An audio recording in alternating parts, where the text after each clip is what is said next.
In this video, I'm going to be breaking down my first month on Airbnb. I just completed my first full month, and I want to share with you the statistics and the insights that I have for how much money I earned, how many nights I had booked out, what my nightly price was, how much future business I booked into forward months. So in this video, we're going to be breaking all of that down because, like me, some of you might be considering buying your first Airbnb or doing what I did, which is transitioning from a long-term rental into a short-term rental. Now, the good thing is I think this is a great litmus test as to whether or not you should still be interested in Airbnb. We're hearing an awful lot about the Airbnb bust and how the market's going to crap and how Airbnb is failing. So did I make money or did I not? Now, for those of you interested in seeing a walkthrough of the unit next door, I have other videos. I'll put the links for those down below. But in this video, we're just going to talk about the nuts and bolts and the cash flow, as my shirt says, the cash flow aspect of owning my Airbnb for the first month. So why don't we jump right in and start taking a look?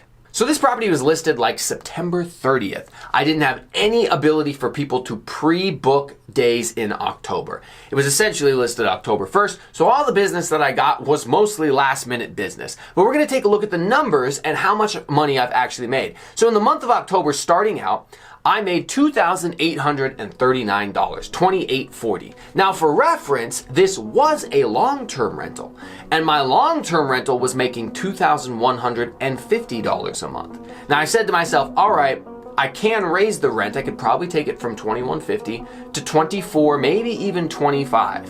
But then you have to also consider when there's a long-term tenant over there, they're paying the light bill, they're paying the water bill, they're paying the internet bill.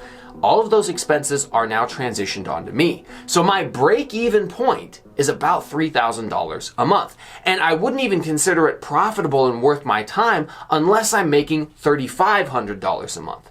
Now, as I show you right here, I made $2,839 my first month. I'm actually happy with this because, again, there was no opportunity for people to book out days in October in advance. So most of the business I got was last minute.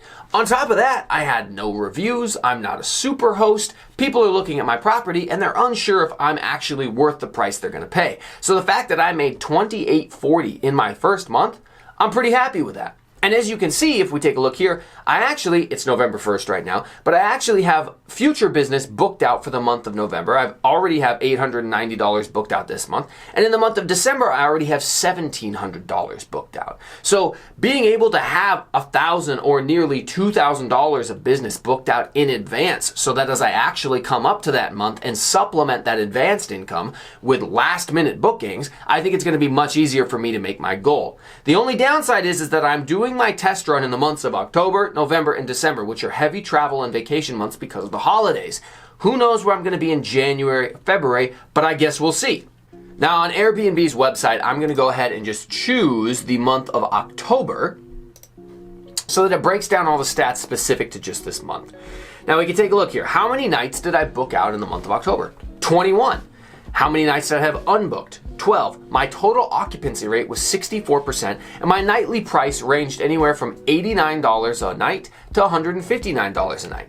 Now, why don't we talk about the nightly price? How is that getting set? Well, Airbnb has a smart pricing AI tool that will help adjust your price depending on what day of the week and what the current prices are in the area. On top of that, my prices were artificially depressed because Airbnb recommends that you give some 10 to 20% off discounts for your first few bookings to start generating business.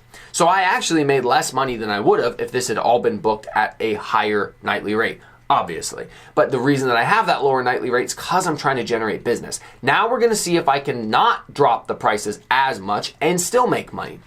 Now here's an interesting thing. Cleaning fees. Some people might be saying, well, are you counting the cleaning fees in your income? Well, for me, I am. And the reason that I am is because I'm the one doing the cleaning. I'm not hiring a cleaner to go over there. Now, I will probably hire a cleaner in the future if this thing can start to generate enough business successfully that I don't want to waste my time cleaning it. I'll admit, I'm not a huge fan of going over there and changing the sheets and doing the dishes and sweeping and mopping and cleaning the bathrooms. You know, I don't know how many total bookings I had in this month. I think 7 or 8. It's not fun to have to go over there and turn that unit all the time, make sure I'm off work in time and getting it done. It's a pain in the neck. So I want to hire a cleaner, but I'm not going to give the $355 here away until I'm absolutely sure that I can make it work. On top of that, I'm only charging $40 a night for a cleaning fee. if I wanted to get a maid out here to turn this unit, that's like $90 to $100 for them to come out here and actually clean this thing. The insane cleaning fees is one of the things that's making Airbnb struggle when competing with a hotel.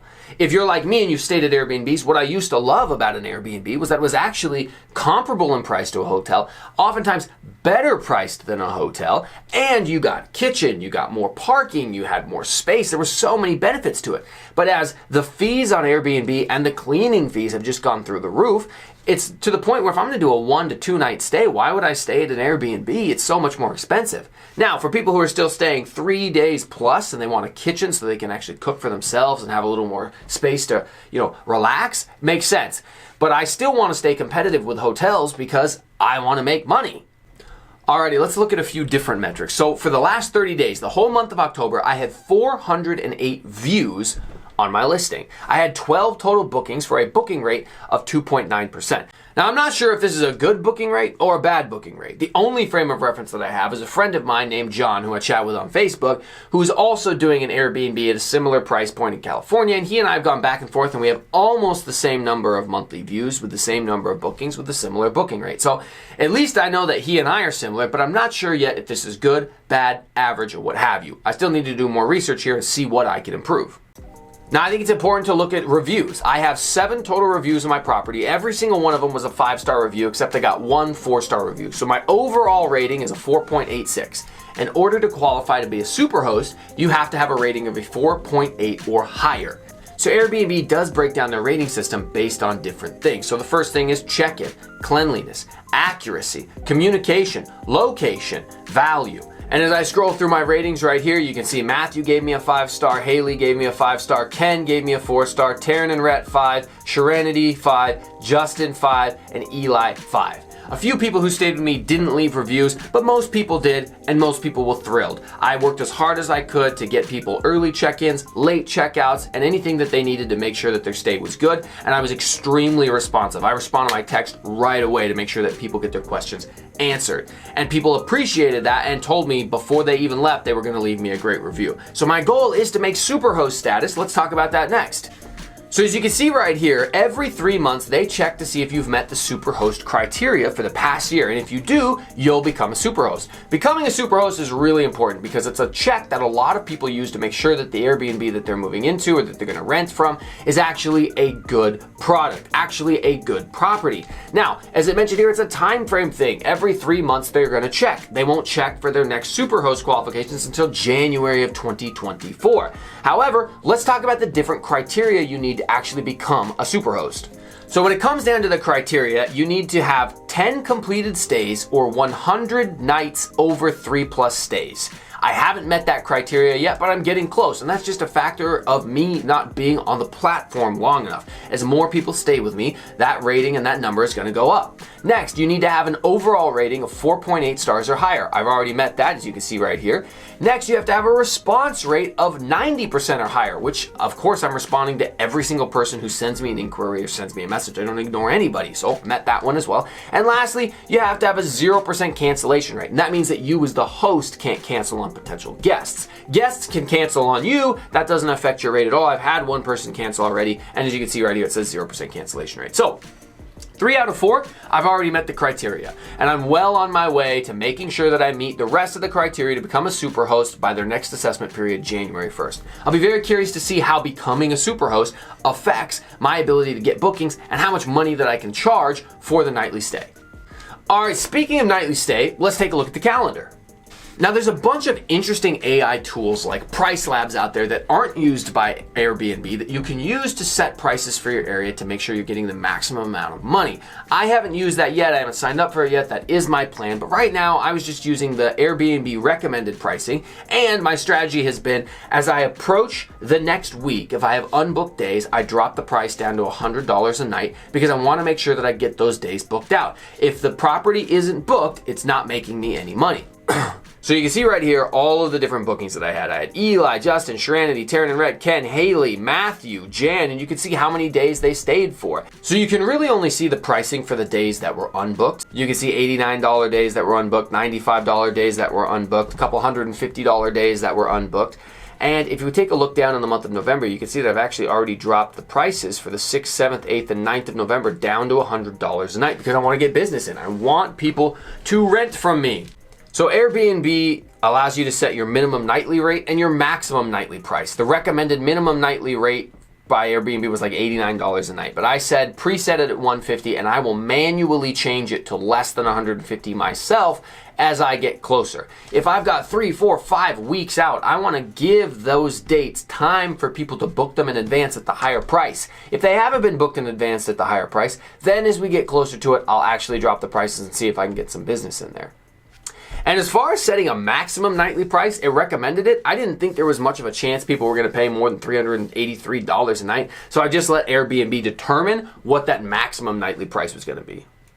Now, there are a couple of discounts. If somebody books 7 nights or more, they automatically qualify for a 10% discount. And if they book an entire month with me, 28 nights or more, they get 20% off the total price. Guys, I really hope that this deep dive into my Airbnb experience is beneficial for you. As always, I try to be the most transparent and honest, open real estate investing guy that there is on YouTube. I share all my numbers with you, whether it's a out-of-state remodel BRRRR project or my house hack Airbnb conversion. I've shared 100% of the information with you, the startup costs, how much I'm making, what my break even is. Hopefully this information benefits you if you're considering doing an Airbnb, or maybe just kept you entertained if you wanted to hang out with me. Either way, it would mean the world to me if you liked the video and subscribe to the channel. I do try to get my message out to more people, and the only way that's gonna happen is if you help me along the way. So please, guys, if you wouldn't mind for me, like the video, leave a comment down below if you're doing Airbnb. Maybe you have some idea of what good statistics are like for the conversion rate or nightly pricing. Tell me down below what you're doing different, what I got wrong. And as always, guys, appreciate you for watching. I'll catch you next time.